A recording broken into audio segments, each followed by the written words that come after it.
Welcome back to Stories with Liz. I have picked out especially a story for this occasion by the Edgar Allan Poe, with his short story first released in 1843, The Telltale Heart. True, nervous. Very, very nervous I had been and am. But why will you say that I'm mad? The disease had sharpened my senses, not destroyed, not dulled them. Above all was the sense of hearing acute.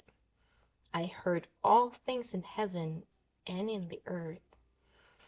I heard many things in hell. How, then, am I mad? Hearken and observe how healthily, how calmly I can tell you the whole story. It is impossible to say how first the idea entered my brain, but once convinced, it haunted me day and night. Object there was none, passion there was none. I loved the old man. He had never wronged me, he had never given me insult. For his gold I had no desire. I think it was his eye. Yes, it was this. One of his eyes resembled that of a vulture, a pale blue eye with a film over it. Whenever it fell upon me, my blood ran cold, and so by degrees, very gradually, I made up my mind to take the life of the old man, and thus rid myself of the eye forever. Now this is the point. You fancy me mad. Madmen know nothing. But you should have seen me. You should have seen how wisely I proceeded, with what caution, with what foresight, with what dissimulation I went to work. I was never kinder to the old man than during the whole week before I killed him, and every night about midnight I turned the latch of his door and opened it, oh, so gently. And then, when I had made an opening sufficient for my head, I put in a dark lantern, all closed, so that no light shone out, and then I thrust in my head. Oh, you would have laughed to see how cunningly I thrust it in. I moved it slowly, very, very slowly, so that I might not disturb the old man's sleep. It took me an hour to place my whole head within the opening so far that I could see him as he lay upon his bed. Ha! Would a madman been as clever as this? And then, when my head was well in the room, I undid the lantern cautiously, oh, so cautiously, cautiously. For the hinges creaked. I undid it just so much that a single thin ray fell upon the vulture eye, and this I did for 7 long nights. Every night just at midnight, but I found the eye was always closed, and so it was impossible to do the work, for it was not the old man who vexed me, but his evil eye. And every morning, when the day broke, I went boldly into the chamber and spoke courageously to him, calling him by name in a hearty tone, and inquiring how he had passed the night.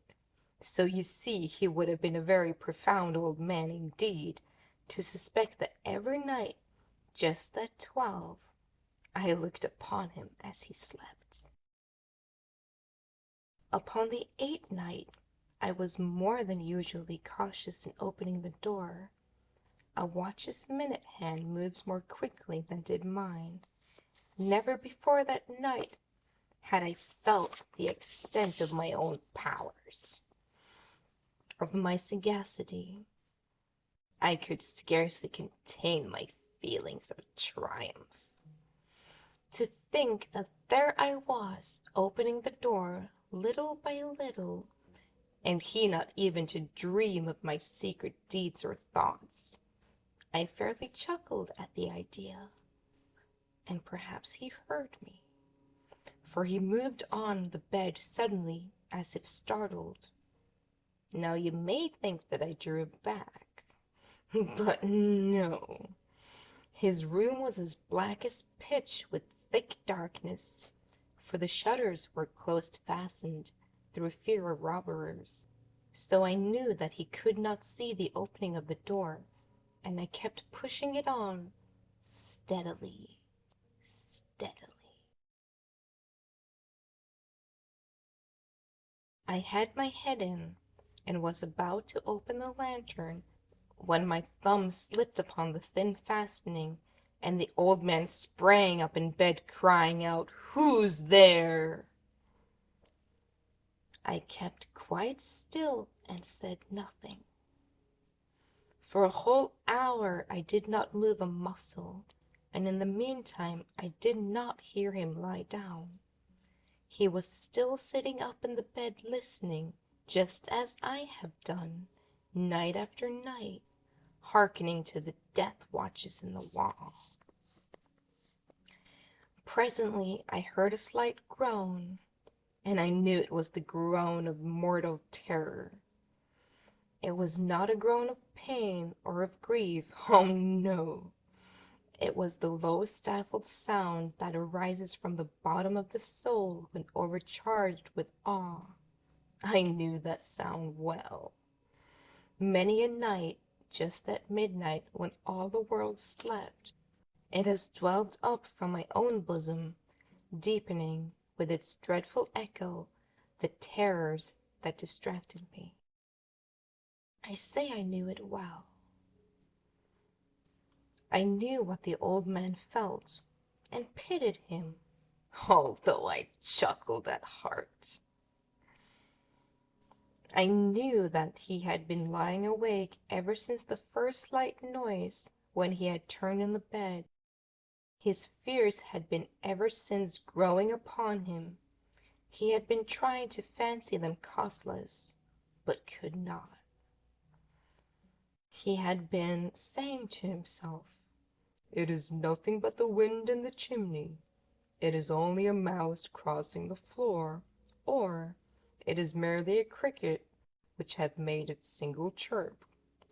Yes, he had been trying to comfort himself with these suppositions, but he had found it all in vain.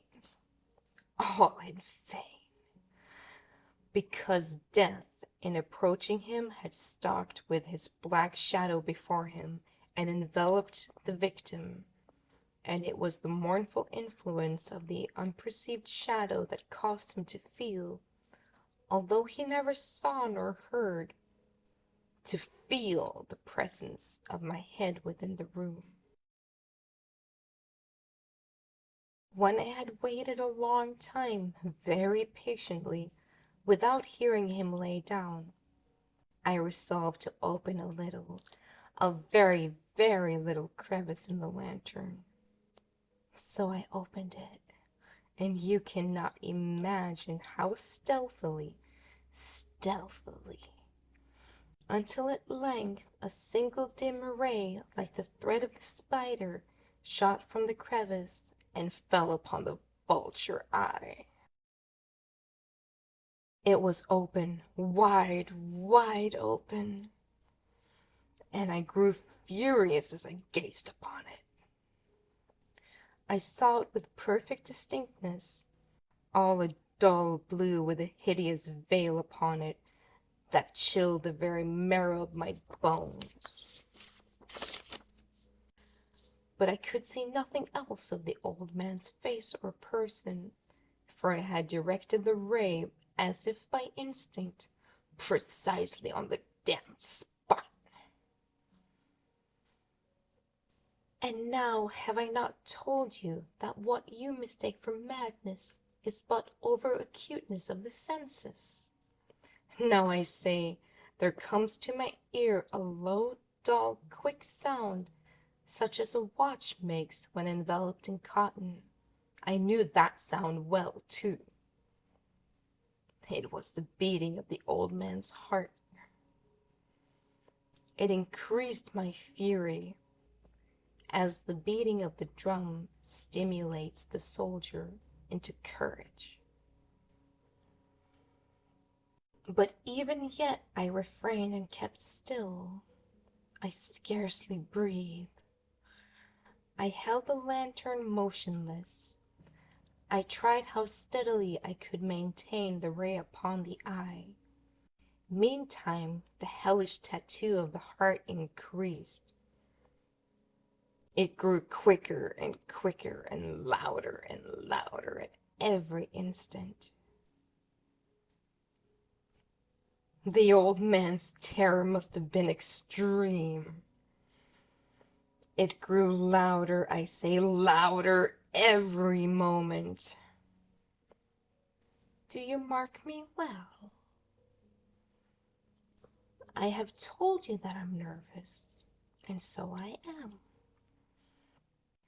And now at the dead hour of the night, amid the dreadful silence of that old house, so strange a noise as this excited me into uncontrollable terror.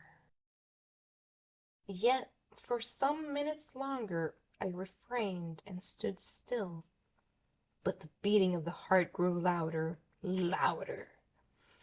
I thought the heart must burst. And now a new anxiety seized me. The sound would be heard by a neighbor. The old man's hour had come. With a loud yell, I threw open the lantern and leaped into the room. He shrieked once, and once only. In an instant, I dragged him to the floor and pulled the heavy bed over him. I then smiled gaily to find the deed so far done. But for many minutes the heart beat on with a muffled sound. This, however, did not vex me. It would not be heard through the wall. At length it ceased. The old man was dead. I removed the bed and examined the corpse. Yes, he was stone dead. I placed my hand upon the heart and held it there many minutes. There was no pulsation. He was stone dead. His eye would trouble me no more. If you still think me mad, you will think so no longer when I describe the wise precautions I took for the concealment of the body. The night waned, and I worked hastily, but in silence. First of all, I dismembered the corpse. I cut off the head, the arms, and the legs.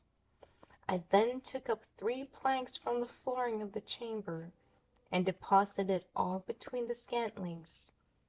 I then replaced the boards so cleverly, so cunningly, that no human eye, not even his, could have detected anything wrong. There was nothing to wash out, no stain of any kind, no blood spot whatsoever. I had been too wary for that. A tub had caught all. Ha ha! When I had made an end of these labors, it was 4 o'clock, still dark as midnight. As the bell sounded the hour, there came a knocking at the street door. I went down to open it with a light heart, for what had I now to fear? There entered 3 men who introduced themselves with perfect suavity as officers of the police. A shriek had been heard by a neighbor during the night. Suspicion of foul play had been aroused. Information had been lodged at the police office, and they, the officers, had been deputed to search the premises. I smiled, for what had I to fear? I bade the gentleman welcome. The shriek, I said, was my own in a dream. The old man I mentioned was absent in the country. I took my visitors all over the house. I bade them search well. I led them at length to his chamber.